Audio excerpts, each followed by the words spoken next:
दोस्तों, भारत की राजनीति के लिए आज का दिन एक काला दिन के रूप में श्रापित हो चुका है। जी हां, आज महाराष्ट्र के डिप्टी सीएम अजीत पवार का प्लेन क्रैश में निधन हो गया। न सिर्फ उनका बल्कि उनके साथ विमान में सवार सभी के सभी 5 लोग मारे गए। ये मुंबई से बारामती एयरपोर्ट पहुंच रहे थे, तभी बताया जा रहा कि लैंडिंग के दौरान ही ये बड़ा हादसा हुआ। आइए दोस्तों, ऐसे में देखते हैं कि प्लेन क्रैश से ठीक पहले महाराष्ट्र के डिप्टी सीएम अजीत पवार जी का अंतिम पोस्ट क्या था, आखिर उन्होंने किसे याद किया था। अजीत पवार के लिए कहा जाता है कि जो काम होने वाला होता उसी के लिए हाँ बोलते थे वो। ऐसे थे महाराष्ट्र की राजनीति के दादा अजीत पवार। अजीत पवार के निधन के बाद एनसीपी नेता दुखी हैं, कुछ जांच की भी मांग कर रहे हैं। ऐसे में महाराष्ट्र के डिप्टी सीएम अजीत पवार के साथ प्लेन में और कौन कौन मौजूद था, इस हादसे में और किस किस की जाने गई, देखेंगे अपन पूरी बड़ी खबर विस्तार से। अजीत पवार वो मराठा नेता रहे हैं दोस्तों जो कभी सत्ता से बाहर नहीं हुए थे। अजीत पवार ने अपने राजनीतिक करियर में 5 बार महाराष्ट्र राज्य में बतौर उप मुख्यमंत्री के पद को संभाला था। यानी इस बात का अंदाजा लगा सकते हैं आप कि उनके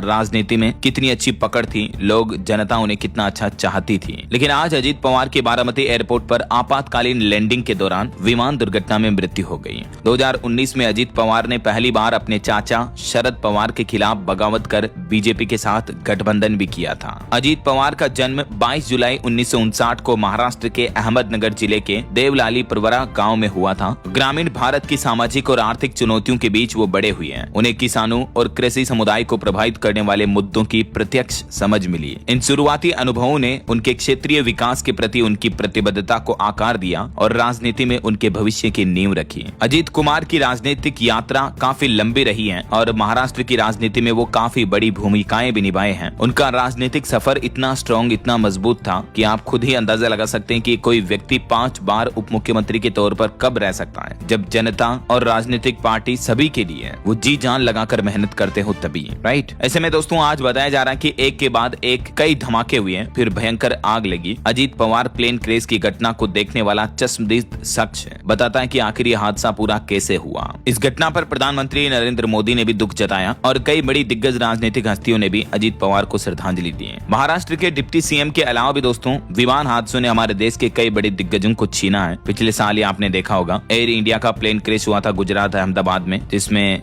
गुजरात के पूर्व मुख्यमंत्री विजय रूपाणी का निधन हो गया था। 2002 में एक हेलीकॉप्टर दुर्घटना में लोकसभा अध्यक्ष और तेलुगु देशम पार्टी के नेता जीएमसी बालयोगी की भी मृत्यु हो गई थी। और भी ऐसे कई हेलीकॉप्टर के और विमान के हादसे हुए हैं जिनमें हमारे देश के कई बड़े दिग्गज हस्तियों की जान गई है। जैसे हरियाणा के मंत्री ओम प्रकाश जिंदल का भी साल 2005 में हेलीकॉप्टर दुर्घटना में देहांत हो गया था। आंध्र प्रदेश के तत्कालीन मंत्री वाईएस राजशेखर रेड्डी की भी विमान हादसे में मौत हुई थी 2009 में। और संजय गांधी का भी विमान हादसे में निधन हुआ था 1980 में एक हवाई दुर्घटना में। ये कांग्रेस नेता थे और तत्कालीन प्रधानमंत्री इंदिरा गांधी के पुत्र थे। वहीं माधव राव सिंधिया की भी दर्दनाक मौत हुई। ये कांग्रेस के वरिष्ठ नेता थे। 2001 में एक विमान दुर्घटना में इनकी मौत हो गई। और इस हादसे को तो अभी हमारा देश भूला भी नहीं है। CDS general Bipin Rawat helicopter दुर्घटना में इनका निधन हुआ था 2021 में। तो और भी कई बड़ी हस्तियों ने हवाई दुर्घटनाओं में अपनी जान गंवाई है और इन्हीं घटनाओं की लिस्ट में दोस्तों आज का दिन भी एक काले दिन के रूप में शामिल हो चुका है। और एक मीडिया रिपोर्ट्स देखिए कि अपने पीछे करोड़ों की संपत्ति छोड़ गए अजीत पवार। करोड़ों का घर, जमीन और सोना चांदी। आखिर 5 से 6 बार रहे महाराष्ट्र के डिप्टी सीएम, जिनकी नेटवर्थ कितनी है, अपने पीछे कितनी संपत्ति छोड़ गए हैं। क्योंकि संघर्ष से लेकर सियासत तक राजनीति में तो इन्होंने अलग ही पहचान बनाई है। 5 से लगभग 6 बार ये डिप्टी सीएम का पद संभाले थे। अभी तो इनकी उम्र मात्र 66 साल थी कि 66 साल की उम्र में आज इनका निधन हो गया है। 1959 में इनका जन्म हुआ था। आइए इस दुर्घटना से जुड़ी कुछ और जानकारियां देखते हैं। बताया जा रहा है कि आज सुबह तकरीबन 8:45 बजे यह हादसा बारामती एयरपोर्ट पर लैंडिंग के दौरान उनका चार्टर प्लेन क्रैश हुआ और ये दुर्घटना हुई।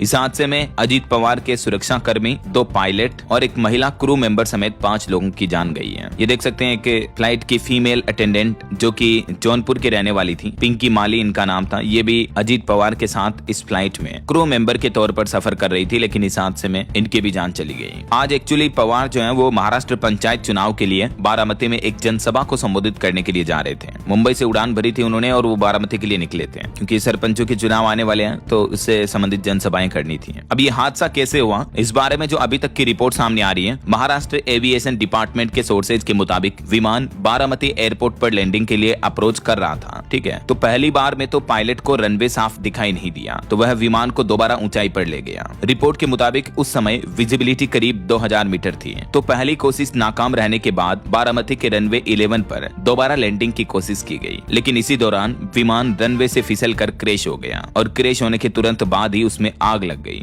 यह भी जानकारी मिली है कि लैंडिंग के दौरान पायलट ने कोई इमरजेंसी सिग्नल नहीं दिया था, उसने मेडे कॉल भी नहीं किया था और घटना के समय बारामती के फ्लाइंग क्लब में कोई विमान उड़ान पर भी नहीं था। तो अभी तक के जो तथ्य आ रहे हैं वो यही है। हादसे की एग्जैक्ट लोकेशन भी आप ये मैप में देख सकते हैं और हादसे से जुड़ी तस्वीरें देखकर आप अंदाजा लगा सकते हैं कि कितना भयंकर और गंभीर हादसा हुआ होगा। ये देख सकते हैं हादसे के बाद प्लेन का इंजन भी क्रैश के बाद टूटकर दूर जा गिरा। अजीत पवार और उनके परिवार में और कौन कौन है? उनके परिवार में उनकी पत्नी सुनेत्रा पवार, 2 उनके बेटे हैं, पार्थ पवार और जय पवार, और शरद पवार उनके चाचा हैं और सुप्रिया सुले उनकी चचेरी बहन है। उनके निधन पर राष्ट्रपति द्रौपदी मुर्मू ने भी श्रद्धांजलि देते हुए कहा कि अजीत पवार का निधन अपूरणीय क्षति है। दोस्तों, उन्होंने सोशल मीडिया पर जो आखिरी एक्स यानी ट्विटर पर पोस्ट किया था वो कैबिनेट के फैसलों के बारे में था। प्लेन क्रैश से ठीक पहले महाराष्ट्र के डिप्टी सीएम अजीत पवार ने अपने अंतिम पोस्ट में क्या कहा, ये देख सकते हैं आप अजीत पवार जी का ट्विटर हैंडल पेज। अबाउट में उन्होंने लिखा है, संकल्प, निष्ठा, कर्म, हाच माजा धर्म, उप मुख्यमंत्री महाराष्ट्र राज्य। 14 घंटे पहले उन्होंने एक सोशल मीडिया पोस्ट की थी जिसमें वो कैबिनेट के फैसलों के बारे में जानकारी देते हैं और कौन कौन से फैसले लिए महाराष्ट्र गवर्नमेंट ने, जिनके बारे में डिटेल से वो लिखते भी हैं।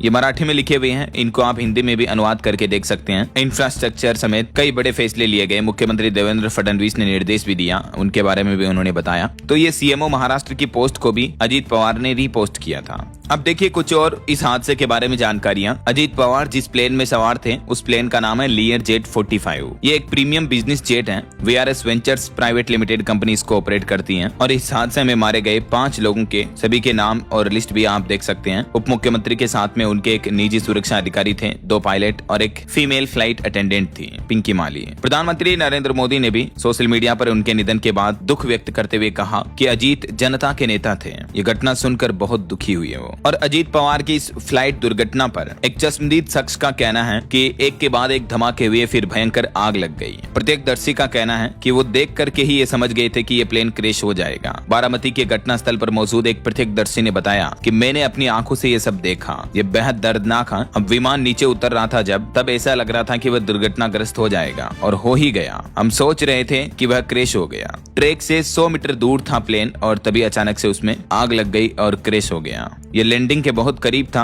हादसे के गवाह का कहना है कि हम लोगों को पहले नहीं पता था कि उस प्लेन में अजीत पवार सवार हैं, लेकिन जब पता चला तो पैरों के नीचे जमीन खिसक गई। ये हमारे लिए बेहद दर्दनाक है, मैं इसे शब्दों में बयान नहीं कर सकता। बुरी तरह क्षत विक्षत थे उन लोगों के शव इस हादसे के बाद। ये घटना वाकई में बहुत ही बड़ी दुखदाई है। ईश्वर उनकी आत्मा को शांति दे और उनके परिवार को इस मुश्किल घड़ी में हिम्मत दे, हौसला दे। हम सब की तरफ से भावपूर्ण अश्रुपूरित श्रद्धांजलि। ओम शांति।